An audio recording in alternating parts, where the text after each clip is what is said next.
मोहोळ-वळसंग राष्ट्रीय महामार्गाच्या श्रेयवादावरून आमदार सचिन कल्याण शेट्टी यांनी खासदार प्रणिती शिंदे यांना फटकारले. आमदार सचिन कल्याण शेट्टी हे गुरुवारी मुख्य कार्यकारी अधिकारी कुशाल जैन यांच्याकडे मतदारसंघाच्या काही कामानिमित्त आणि नव्याने रुजू झाल्यानंतर सदिच्छा भेट घेण्यासाठी ते जिल्हा परिषदेमध्ये आले होते. या प्रसंगी पत्रकारांशी संवाद साधताना आमदार सचिन कल्याण शेट्टी यांनी हे भाष्य केले. आमदार सुभाष देशमुख आणि मी मिळून पाठपुरावा केला म्हणून एवढा मोठा निधी मिळाला असून त्याचं श्रेय पंतप्रधान नरेंद्र मोदी, मंत्री नितीन गडकरी यांना जातो. पाठपुरावा आणि दोघे मिळून केला तसं पत्र मंत्री नितीन गडकरी यांचं मलाही प्राप्त झालेलं आहे, पण मी तो पत्र व्हायरल केला नाही. सुभाष देशमुख हे व्हायरल केले आहेत. ते आमचे ज्येष्ठ नेते, दोघे मिळून आम्ही प्रयत्न केला असं सांगताना खासदार प्रणिती शिंदे यांच्या श्रेयवादावरून आमदार सचिन कल्याण शेट्टी यांनी चांगले मुख्यमंत्री, प्रधानमंत्री यांच्या बाबतीत जे काही खासदार प्रणिती शिंदे वक्तव्य करतात हे चुकीचे असून पात्रता बघून आपण वरिष्ठ नेत्यावर वक्तव्य करावं असा सल्लाही आमदार सचिन कल्याण शेट्टी यांनी दिला. यावेळी उपाध्यक्ष इंद्रजित पवार, सदस्य विकास बुळला, नेताजी खंडागळे, अतुल पवार उपस्थित होते.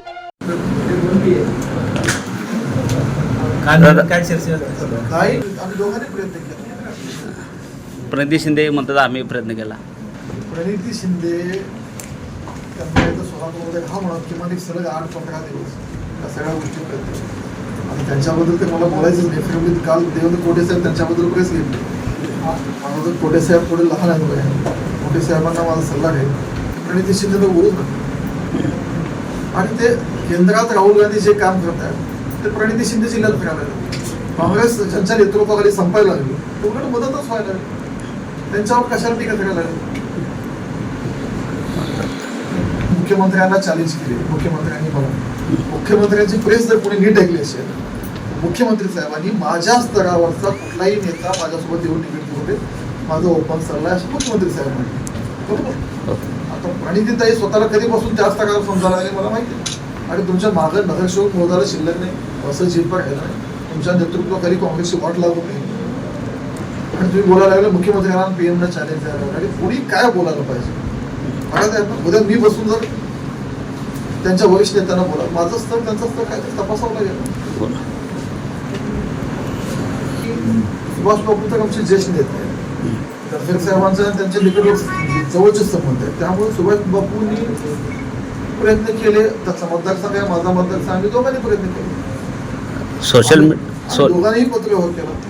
ज्या दिवशी बापूंना गडकरी साहेबांचं पत्र आलं त्या दिवशी माझा मला या पत्रावर मी पण केलं माझे मतदारसंघ. पण झालं काय असतं, बापूंचं व्हायरल झालं म्हणून मी व्हायरल केलं असतं तर आमच्या दोघात तुम्ही बरं लावून ठेवले. म्हणून मी जाणीवपूर्वक माझं पत्र मी कुठं डिस्पोज नाही केलं. आणि मी सगळ्यांना काय सांगितलं, प्रणिती शिंदे ज्या दिवशी प्रेस येते त्या दिवशी उत्तर बघा. बापू माझे ज्येष्ठ नेते आहेत, बापूंनी सांगितलं, पत्र व्हायरल केलं आणि बापूंच्या गडकरी साहेबांचे संबंध जगच आहे ते काय लपून नाही. आणि ज्या दिवशी बापूंना पत्र आलं त्या दिवशी मला पण माझ्या मोबाईलला असेल पण बापूंनी पाठपुरावा केला. मी बापूंचे 4 पत्र आहेत, माझे 3 पत्र गडकरी साहेब आणि गडकरी साहेबांच्या दोघांचंही आमचे कधी कधी पत्र आहेत त्याचा उल्लेख झाला मग मला बापूंना पत्र. श्रेय तुम्हाला श्रेय मोदीजींना, गडकरी साहेबांना, देवेंद्रजींना. बापूंचा माझा पाठपुरावा दिला. मग ह्यांना नुसतं निवेदन देऊन पत्र कामं झाले असते तर हे जन्मल्यापासून हे सत्यता आहेत ना. तुमच्या वेळी का निवेदन द्यायचं सुचलं.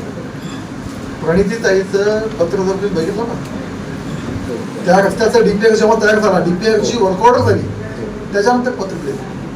म्हणजे कळलं का, कुणीतरी सांगितलं की ह्या रस्त्याचा डीपीआर वर्क ऑर्डर हा रस्ता होणार आहे, तुम्ही पत्र द्या. तुम्ही तारीख बघा ना, त्याची क्रोमॉलॉजी तपासून पाहणं असेल.